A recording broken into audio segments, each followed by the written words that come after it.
There's been a battle brewing between Silicon Valley's most influential companies, Facebook and Apple, in the last few years. So, what is the reason for this feud between Mark Zuckerberg and Tim Cook? The fight is all about you. More specifically, the data they collect about you. Our relationship with technology is evolving rapidly as the years go by. Some companies are taking different approaches to deal with privacy and security issues. Apple is a company that is taking a more focused approach as to how they can make their users safer in the ever-growing online world. The results, however, have some companies up in arms, Facebook being one of them. Facebook's approach to your privacy is, well, they don't really care about your privacy. That's kind of the whole problem. For years, privacy concerns have become more demanded. As a result, companies that skirt around their responsibilities are being targeted more and more by governments worldwide. But beyond governments, companies like Apple are taking a stand of their own. The results could be dangerous and have long-lasting effects as we walk into a new decade, a future where we see the markets shrink and the control of a few grow even more so than it already has in the last 20 years. In this video, we'll explore the release of the iPhone 13 and why Apple's move might be a significant threat to Facebook's very existence, changing company dynamics. Apple and Facebook have been around for a long time, and they've evolved over the years. Their evolutions are why we are where we are today.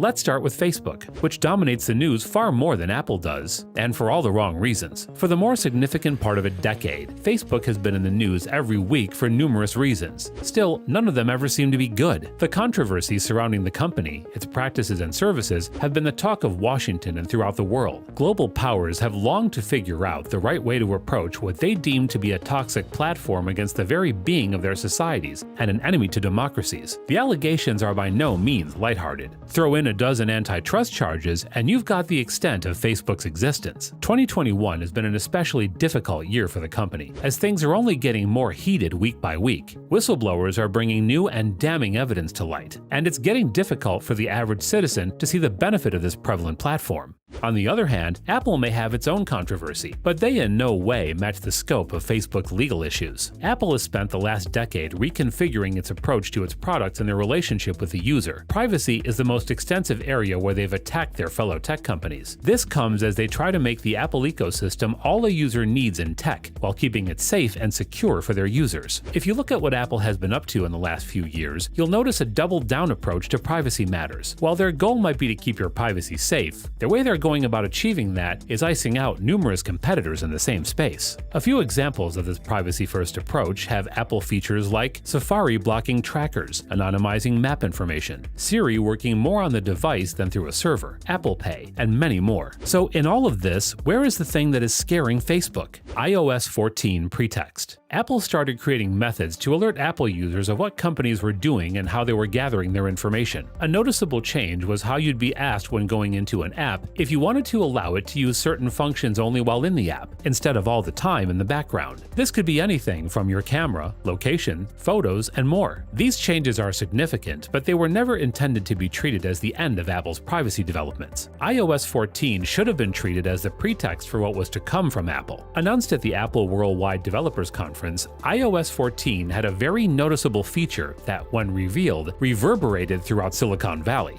They introduced a pop-up that asks you if you want to allow the app to track you across different apps and websites. By saying no, Apple is now severing the app's abilities from doing what some might argue is its primary purpose, data collection. For Facebook, this is a massive deal. Apple's iOS 14 changes strike at the very core of their desire to extract the necessary information to build your profile and sell products directly to you. But more importantly for Facebook, it's playing with a lucrative revenue stream. And John Costier of Forbes estimated a loss of $10 billion.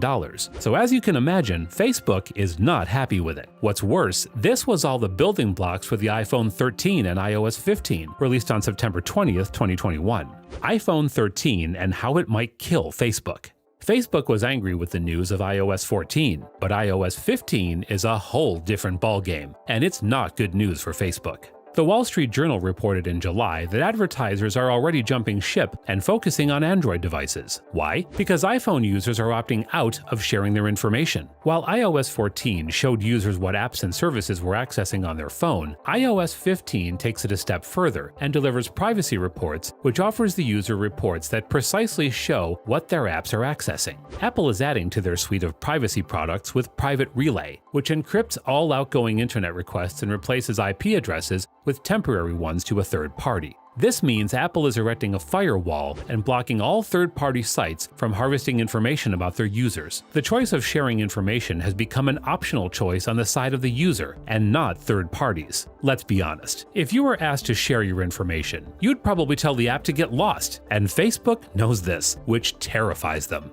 Monopolistic ambitions. While the components of the Facebook versus Apple fights are interesting, what we should be paying more attention to are Apple's long-term goals. For example, there have long been rumors of Apple's looking to change their phone's default search engines to something of their own design. If you think Apple could never replace Google, then you are clearly unaware of the scope of Apple's power as a company. It's becoming increasingly clear that Apple has a goal of monopolizing their customers into using Apple-made products and services and weaning them off of their competitors' products. This is apparent in so many areas, and it's going to become even more noticeable over time. Things like VPNs, financial services akin to Venmo, and so much more are being worked on to make it so you don't need any other company other than Apple. While maybe on the surface these seem great for Apple users, the real problem here is that this is the exact thing we should be worried about long term.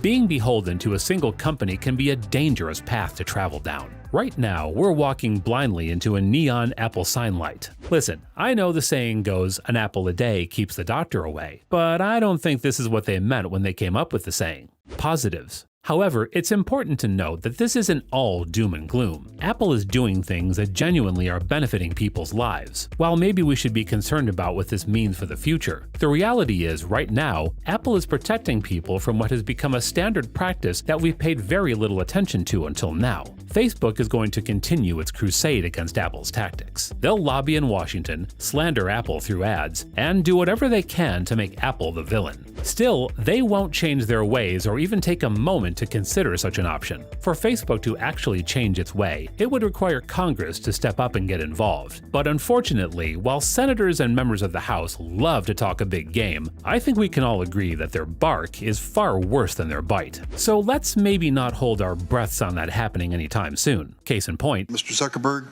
would you be comfortable sharing with us the name of the hotel you stayed in last night? No. While a great exchange, even somewhat funny, I laughed at least. The truth is we've seen little to back it up in terms of consequences. Everyone agrees in going after Facebook, but because nobody can agree with how they go about doing it means they leave Facebook to run rampant longer. Facebook as a company grew at an exponential rate. For over a decade, they've avoided taking ownership for the damage they've caused. There are so many damages that we don't even have the time to list them all. But from harvesting data, to trafficking in hate speech, and creating algorithms that facilitate hate speech and rhetoric to engage their users, Facebook truly has become too big, and anyone willing to take a stand against them should be applauded. Facebook is being given a chance to review its methods and have a more equitable relationship with the users of its massive platforms. But sadly, Facebook's response to criticism and tactics such as Apple's is always the same: deflect and sue. For years, people have wondered how to finally put Facebook in its place, and Apple may be providing the template to do just that. Over the next few years, Facebook will be challenged at every turn to adapt to a new way of consumer interaction or face the potential revolt that's coming their way.